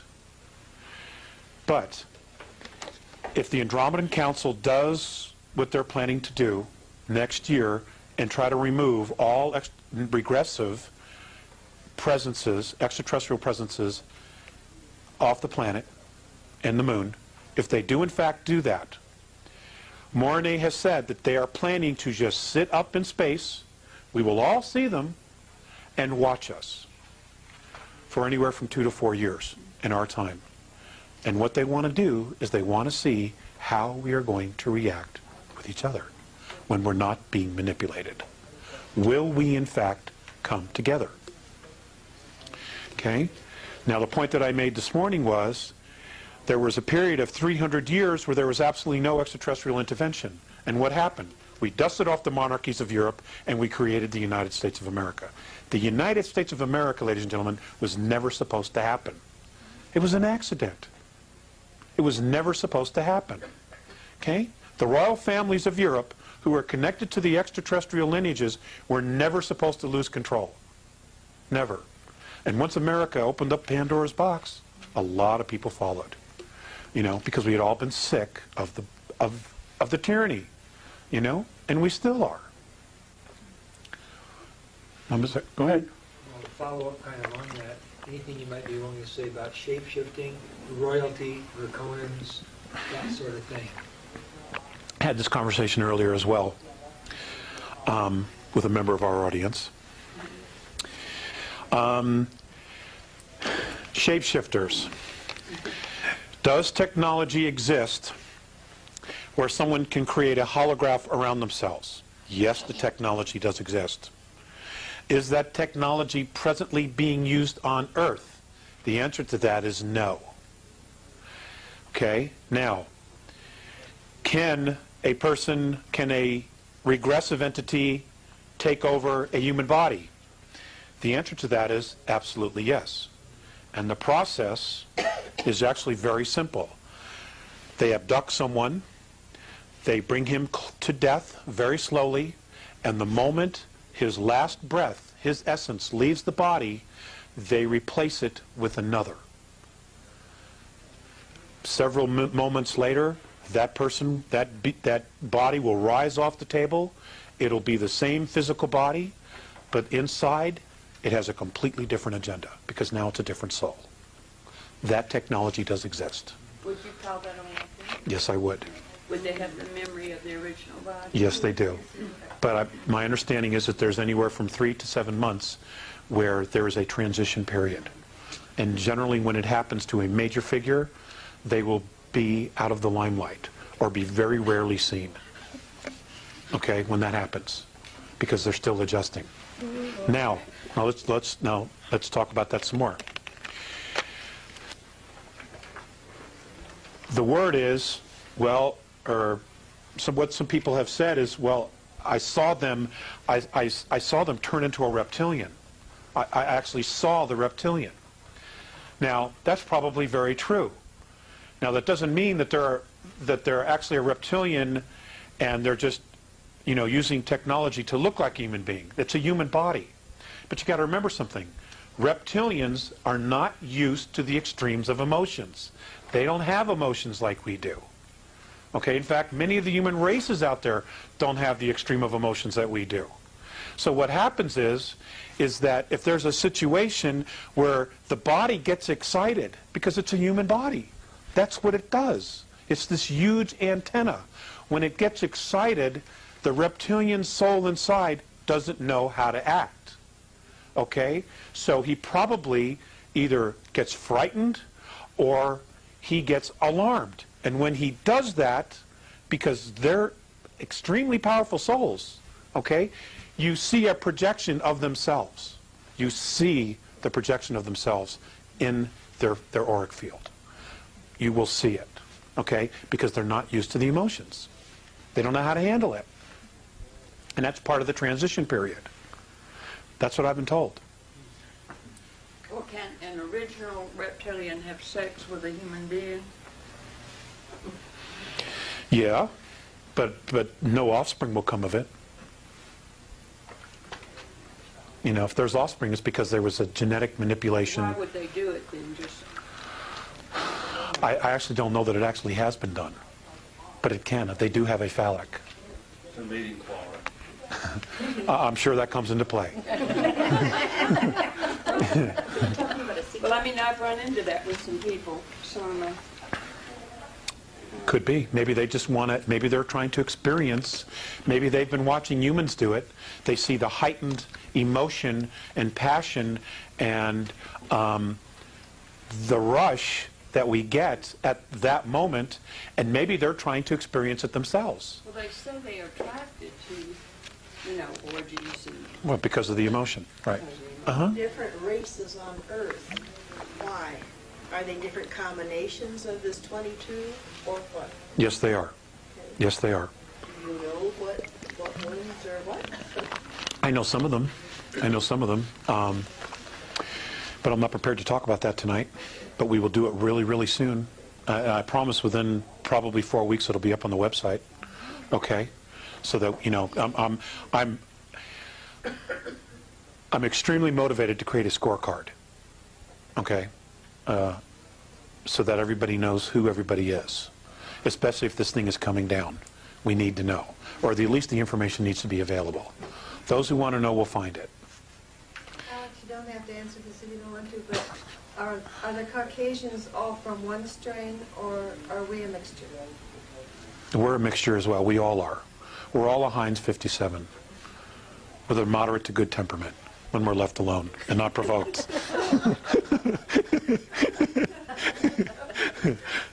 Dave? When they remove the regressives, that must mean Washington can be 9 on the empty, but Is there some suggestion? I hope you don't have a problem with that. is there some suggestion how we can take the planet back? It's going to be handed to us. But what we do with it after that will be entirely our responsibility. We will be handed back the planet. I know for a fact that discussions of a download of all of humanity has and is being talked about, where everybody is given exactly the same data of who we are, where we're from, who these beings were, and how we've been manipulated. They're going to basically say, okay, here's the truth. And I don't know how many people are going to be able to handle it. If that happens, they've talked about it. I know that there will be some contact of some sort after the extraction occurs. Then they're going to withdraw and they're going to watch us. Now, if we will be totally self-responsible for this, depending upon what it is that we do with each other and with our own ecosphere, biosphere. If we're not responsible, they're not going to help us. That was the galactic debate, wasn't Yes, it's exactly the galactic debate. And that's the compromise they came to. You paid attention. I like that, David. I like that. That's exactly right. They don't honor themselves. They don't honor each other. They don't honor their home. What is their value? It's exactly what was presented. it? And the defense was, we've never known ourselves. That's right. They've been manipulated from the get-go. What if it's a few people that take the responsibility, but not the majority? Well, that's why I'm kind of hoping that they're going to do the download. Because everybody will know, and all of us will be starting on page 1. You know, everybody. It would be a huge help. Did you say this would happen next year? The date that they gave me was August 12th, 2003. Now, the reason they've given me that date and that specific day, and I didn't know about this till a couple of years ago, why that date, was, remember the Philadelphia experiment? When they sent the Eldridge through time and they ripped a hole in time? Well, they created a portal that was never supposed to be there. Some of the regressive races that are here and that have been in other places in the galaxy were sucked in through that time hole, and they're literally out of their own time. And the idea is to round them up and literally say, okay, we are either going to take care of you here and now, or you're going to be allowed to go back through that hole. Because it opens on that day. So that's 60 years, is it 60 years? Is that what that is? I believe it's 60-something years. Was it on August the 12th? Oh, yeah, August the 12th. So it's Uh-huh. only in 2 days. Yep. What will we experience? So when that hole opens, they're going to have the opportunity to go back to their time to where they belong. Okay? And the hope is that they'll do it, and the thought is that they actually will do it. Once that hole closes, there are apparently galactic races that have been recruited from outside our galaxy who know how to fix it. And they're already here, apparently. And as soon as that hole closes, they're going to seal it forever so that it never happens again. It doesn't open again. Because it didn't cause problems just for us. It caused problems for everybody. Everybody. Because it created a bridge between two different times. So what will we experience on that day? That's a great question. That's a really, really great question. And Marilyn, I have absolutely no idea. I have absolutely no idea. All I can tell you is that unless I hear otherwise, I will be taking that day off of work. If it's been postponed, I'll go to work. If I haven't heard any change in the schedule, I will be not going to work that day. It's a sick day. Apparently. Now, is there any correlation between this event and the approaching of Planet X? That's a great question, too. Planet X. 2 years ago, and I'm on the record as putting this on the website, the Andromedan, the Nibiruan, a portion of the Nibiruan family, the Enki line, approached the Andromedan Council and asked for permission to enter our solar system to retrieve mining equipment, okay, and other materials that they had left behind when they left here. There was a considerable amount of debate. The Andromedan civilization itself was staunchly against it because the Nibiruans are not known for keeping their word. Okay? However, the Andromedan Council itself ruled, okay, we will allow them in. And they are in fact coming. Now, what is coming is not a planet. It is in fact an intelligently guided planetary-sized craft. Okay? It can maneuver, it can change direction, it can come and go anywhere it wants. All right? It is not in an orbit, like we've been taught. Okay? It is not. So if it's a That- spaceship, It is a spaceship. Not hurt. It's just a very big one. it's not going to Well, it can hurt us, you know, if it comes too close to us. Its field will in fact cause a lot of problems here. Is it But at the as big same as- time, what? Is it as big as they say, 4 times as big as? Oh yeah, sure. Oh yeah. There are motherships. The Andromedans have told me of races that have mothercraft from the Andromedan galaxy that are twice the size of Jupiter, that house over 1 billion beings on it. That's amazing. I can't imagine being stuck with the same people. Well, let me just finish with the Nibiru thing, okay? So they're coming. What's going to happen? I have no idea. I can honestly tell you this, though. The Andromedans expect them to not keep their word, to just pick up their mining materials, okay? Much of that mining materials are in the rings of Saturn, for the record, okay? And Mikey, I know, will address that issue, because he's got some information he wants to share from his own sources, okay? So another question, a couple more questions, and then we're going to stop. The regressives? It's entirely up to you, Mike. It's your gig. You said the removal of all regressives. Regressives. I mean, hybrids, etc. Yes, ma'am. Yes, ma'am. Now let's talk. That's a great. You made me think of something that I hadn't put in there. Okay. Now exactly what is a regressive? How do they know who is a regressive extraterrestrial or hybrid? Okay. The Andromedans monitor when they start, and they come in, send in their teams to start studying a planet, a race, for induction, for mentoring. What they do is they monitor their chains of thoughts. Okay? And it is by their chains of thoughts that they can tell who's evolved, who's regressive, who's benevolent, who's empathetic, etc., etc., etc., by the chains of thoughts. They have technology that literally, it's more than just a picture of a brainwave. Okay? It's like a photocopier. Okay? It literally, you take a brainwave and creates a picture of an intent and of a thought. And if they see a chain of thought that's very regressive, they're marked. And they know exactly where they are and who they are on this planet.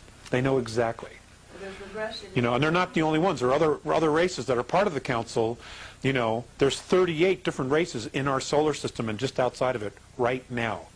Okay? And they're all sharing data. And they're just waiting to find out what's going to happen here, to get to go. Would the regressives include humans who are aggressive too? Yes, yes it would. Absolutely. Uh-huh. So it's not anything to do with your percentage reptilian or anything else. It's a lot of other things. Like It's a lot of other things. Like a Hitler would be But considered a regressive. He would be considered aggressive, but is he a walk-in? If he's not a walk-in, he stays. We'll have to deal with him. If he's a walk-in, he's out of here. Okay, because he's not the soul. He is not the birth soul. Okay? Okay, are we all clear on that? What's that? Many of them are walk-ins. You know? Many of them are walk-ins. Yep. There is one family, and I've been told not to say because it would get me in a lot of trouble, but I'm going to tell you the circumstances. There is one family where the children are birthed of a line, okay, and when the child reaches 3 years of age, the exchange takes place. Yes.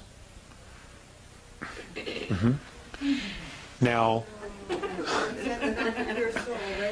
this same family, okay, is basically used as a carrier. They're not the actual genetic lineage, but they have been propped up to be the genetic lineage. Wouldn't start with a B, would it? Do you follow what I'm saying? Okay. So they're not actual lineage, but they've been assumed to? They've been propped up to be the actual lineage because that's the lineage that this particular race has chosen to walk into. Been used for breeding purposes. Breeding purposes. Thank you. I just didn't want to come right out and say that. It gives me the creeps. Some of the Illuminati will be removed, some will not be removed. The walk-ins will be removed. The actual alien genetics beings will be removed. If they are in fact true Terrans and they're just sons of bitches, we're stuck with them, okay? Because that's our race. The fact that they have a mental psychosis is not a problem that the extraterrestrials, that the Andromeda Council wants to deal with. You know, we need to deal with that. We need to take responsibility for our own race, okay? And again, it goes back to the traditions, okay? The actions of an individual are a reflection on the clan and the species, okay? And that's what they live by. You know, and there's going to be a big curve, learning curve for us. Big. If this all goes down the way it might go down. I honestly don't know. You know? Yes, Sandy. Have they already Okay, Michael, got couple minutes. people marked? I mean, some way that they've got them. Are they already studying the regressives from the ones that are going to stay? Is there going to be some sort of a mark on people? Yes, it has. And it's already taking place? Yes. It hasn't already taken place. But they know exactly who is leaving, and they know exactly where they are. But there isn't a mark that somehow... Like what kind of a mark? They don't need a mark or anything like that. They got the brain waves. Yeah, okay. They've got their chains of thoughts. Okay? What they do is they plug it in. They have their own type of satellite machinery. Okay? And they plug in this brain wave frequency. And their computers, which are incredible, monitor every move they make. And they're recording every thought and every action that they make. And they will answer for it. They will absolutely answer for it. Alex, would you think that... 2 more questions and then I'm going to retire. Would you think that those that are in this room and other rooms similar that you're talking to, that the reason for it is being that we will be there to possibly help with the transition? Because I would we know think so. about it ahead of time? I would think so. Absolutely would think so. Got to learn the transition first. Right. This is what Right. he's telling us what we need to learn how to say. I don't know what she means by transition. The removal You mean of the to Help the regressive. people that are staying? No, when we find out about, when we're given all of the downloaded information as to who we... People are not going to know how to process it. I mean, like you know, like your devout Jewish people, your devout Christians, they're going to have a really hard time transitioning with this information.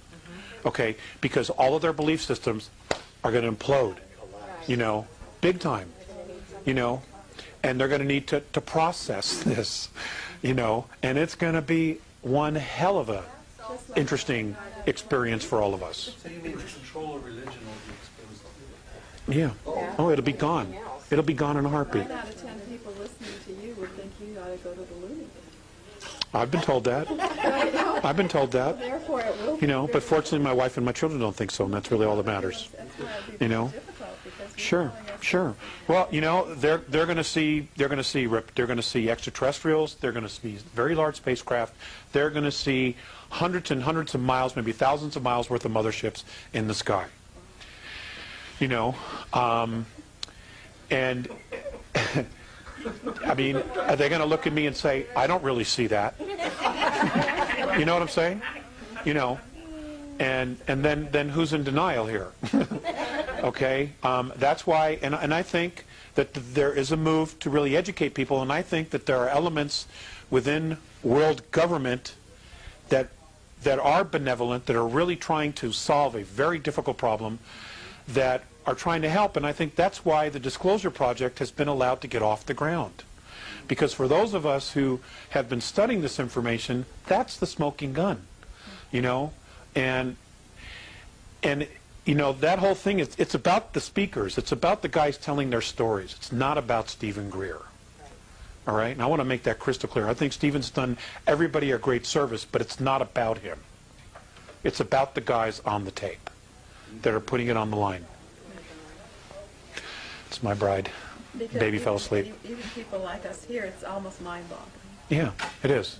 The enormity of the whole situation. My wife and I talk about this stuff at dinner. We've had Mike over to the house several times, and you know, we talk about it.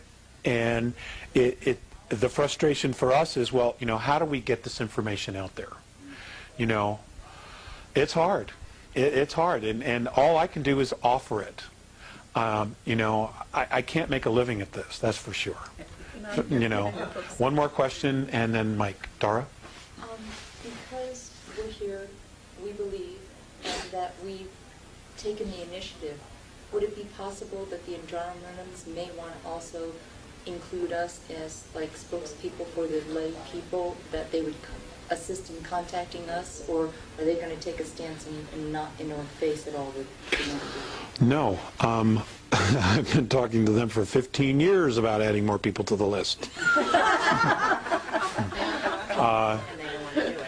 No, that... all of us here in the room would be open to that. Right. My understanding is that many people in the next several years are going to be contacted. But depending upon the lineage, the extraterrestrial lineage that is dominant in your physicality, it will be that clan or that star system race that will contact you. That's how it's done. It's all about the lineage. Out there, and it is here. It really is. Okay? Ladies and gentlemen, this has been such a pleasure for me, you know, to get a lot of this off my chest and my head, and maybe the hair will grow back now.